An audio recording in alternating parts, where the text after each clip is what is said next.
तो राधे राधे सभी को दोस्तों, कैसे हैं आप सभी लोग। आशा करती हूँ आप अच्छे होंगे और अपने अपने घरों में स्वस्थ होंगे।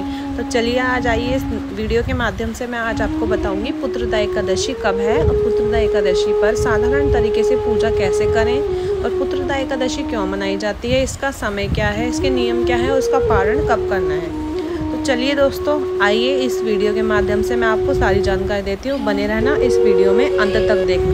तो सबसे पहले दोस्तों आप सभी को राधे राधे। तो चलिए आइए मैं बताती हूँ। तो सबसे पहले रोज़मर्रा की तरह जैसे ही हम अपने ठाकुर जी को जगाते हैं नॉर्मल, उसी तरीके से हम रोज़ाना अपने ठाकुर जी को जगाएंगे और स्नान की प्रक्रिया शुरू करने की तैयारी करेंगे। तो सबसे पहले आपको एक पीले रंग का वस्त्र लेना है, जैसे कि यहाँ पर मैं बिछा रही हूँ। अगर आप भगवान शिव की पूजा करते हैं तो आपको सफ़ेद लेना है, आप हरियाली की पूजा करें तो आपको हरा वस्त्र लेना, नहीं है तो आप पीला ही ले सकते हैं और उस पर गंगा जल के छींटे अवश्य मारें।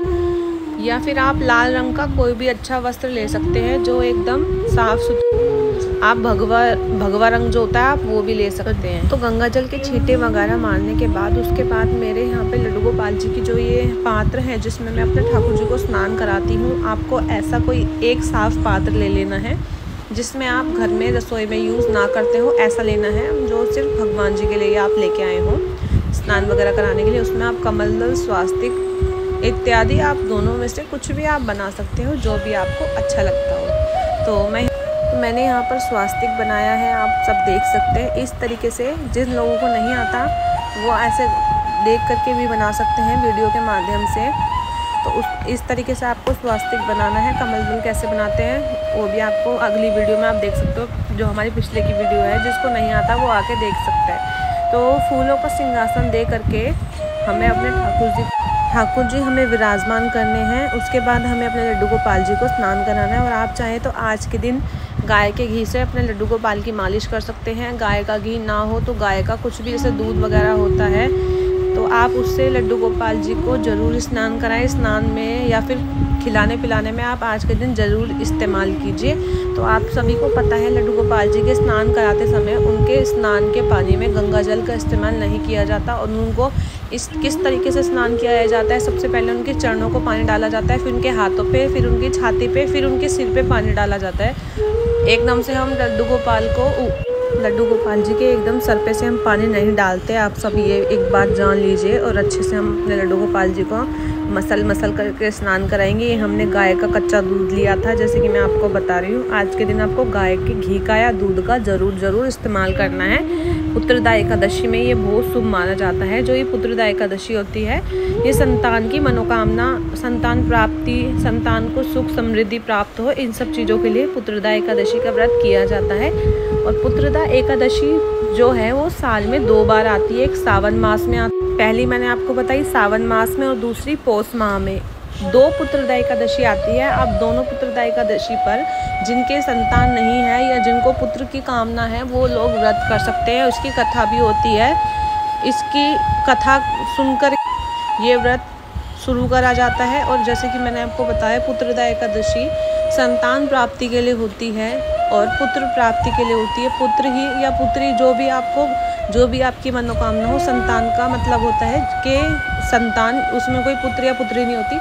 तो आप पुत्रदा एकादशी पे संतान की कामना के लिए व्रत रख सकते हैं। अगर आपके संतान नहीं है तो कुछ उपाय भी मैं आपको आखिरी में बताऊंगी, वो भी आप ज़रूर सुनिएगा। तो अगर आप वो करते हैं तो उससे भी आपको जल्दी प्रभाव मिलेगा। हमारे बिल्कुल तैयार हो चुके हैं, छोटे वाले लल्ला हमारे दोनों बिल्कुल तैयार होके हमने बिठा दिया था। बांसुरी वगैरह मैं यहाँ पर लगाऊंगी और अच्छे से इनको पगड़ी वगैरह हम पहना रहे हैं। और जल्दी हमारा राखी का व्लॉग आएगा कि लड्डू गोपाल जी को राखी कैसे बांधे, तो आप बने रहिएगा चैनल। तो दोस्तों चलिए मैं आपको बताती हूँ कि जो एकादशी का समय है और उसकी तिथि है वो कौन सी है। तो एकादशी जो है वो 4 अगस्त को सुबह 11:41 पर प्रारंभ हो जाएगी और 5 अगस्त को दोपहर 1:12 पर ख़त्म होगी। और सावन पुत्रदा एकादशी का जो व्रत का जो पारण है वो 6 अगस्त को किया जाएगा और व्रत पारण का जो शुभ मुहूर्त है वो 6 अगस्त को सुबह 5:45 से सुबह 8:26 तक ही रहेगा। तो आप इस समय के अनुसार अपनी एकादशी की पूजा कर सकते हैं और पारण कर सकते हैं। और जो लोग व्रत करते हैं वो इस समय सूची के हिसाब से ही व्रत रख सकते हैं और पारण भी इस समय सूची के हिसाब से आप रख सकते हैं। और चलिए आइए अब मैं आपको ये बताती हूँ कि पुत्रदा एकादशी क्यों हम मनाते हैं, उसका क्या कारण है और इसका हमें क्या उपाय करना चाहिए। हम इसलिए मनाते हैं वीडियो में क्योंकि इसके पीछे पौराणिक कथाओं में बहुत बड़ी कथाएं हैं, वो मैं इस वीडियो में बताऊंगी तो काफ़ी लंबी हो जाएगी, तो मैं आपको छोटा करके बता रही हूँ कि ये पुत्रदा एकादशी हमें इसलिए मनाई जाती है क्योंकि जैसे जिनके संतान नहीं है या जिनको पुत्र की प्राप्ति की कामना है, ठीक है, जैसे जिसके पुत्र नहीं है, पुत्री है या फिर संतान ही नहीं है, तो आप इस व्रत को करोगे तो आवश्यक हमारे विष्णु जी, हमारे लड्डू गोपाल जी आपको संतान ज़रूर से ज़रूर देंगे। क्योंकि जिन लोगों के घर में लड्डू गोपाल जी पुत्र के रूप में रखे जाते हैं या फिर जिस भी रूप में रखे जाते हैं, तो उन लोगों के घर में लड्डू गोपाल जी आवश्यक स्वयं बच्चे के रूप में आते हैं। और ये खुद मेरे साथ हुआ है। मैंने अपने लड्डू गोपाल जी एक पुत्र के समान रखे थे। मेरा और लड्डू गोपाल जी का रिश्ता पुत्र के समान है। तो जैसे मैंने अपने पुत्र के रूप में अपने लड्डू गोपाल जी को रखा, तो ऐसे ही उन्होंने मुझे एक छोटा सा बाल गोपाल भी दिया। तो सेम ऐसे ही आप सभी अगर पुत्रदा एकादशी पर लड्डू गोपाल जी को अपने घर ला रहे हैं या फिर पुत्रदा एकादशी पर आप पूजा कर रहे हैं जिसके पुत्र नहीं है या फिर संतान नहीं है, तो आप यकीन मानिए कि आपको ज़रूर से ज़रूर संतान की प्राप्ति होगी और बहुत अच्छी संतान की प्राप्ति होगी। तो मेरे घर में भी एक छोटे लड्डू गोपाल जी ने हमारे को एक संतान की प्राप्ति कराई, जो कि छोटा बाल रूप में आया, जिसका नाम हमने माधव रखा। तो पुत्रदा एकादशी इसलिए ही मनाई जाती है संतान की सुख की प्राप्ति के लिए, संतान मिले, संतान हो सबके या पुत्र की कामना के लिए। तो ये आप इतना आपको ध्यान रखने वाली बात है कि पुत्रदा एकादशी इसलिए ही मनाई जाती है। तो पुत्रदा एकादशी पे आप क्या क्या कर सकते हैं, आप सुबह उठिए, नहाइए धोइए, अपने घरों के कामों को निपटाइए। अपने घरों के कामकाज को निपटाने के बाद आप अपने लड्डू गोपाल जी को स्नान कराइए। और मैंने आपको जैसे कि बताया, आज के दिन किसी भी अन्न का आपको लड्डू गोपाल जी को भोग नहीं लगाना है, किसी भी अन्न का, किसी भी चावल का एकादशी के दिन, क्योंकि एकादशी के दिन चावलों का उपयोग नहीं किया जाता और अन्न का भी उपयोग नहीं किया जाता। पुत्रदा एकादशी वाले दिन फलाहार का ही भोग लगता है। तो ये थी कुछ बातें पुत्रदा एकादशी की। कि पुत्रदा एकादशी का महत्व, संतान सुख प्राप्ति के लिए हम मनाते हैं, पुत्र की कामना के लिए हम मनाते हैं, संतान सुख समृद्धि के लिए हम एकादशी को मनाया जाता है। और इसमें आप गाय के घी का, गाय के दूध का इस्तेमाल ज़रूर से ज़रूर कीजिए। अगर आपके पास कुछ भी नहीं है तो गाय का जो दूध आता है आपके घर में कच्चा, आप उससे लड्डू गोपाल की मालिश कीजिए, उससे स्नान कराइए, या फिर उसे दूध के रूप में तो हम रोज़ भोग लगाते ही हैं। दिन की शुरुआत हम अपने लड्डू गोपाल जी को दूध पिलाकर ही करते हैं।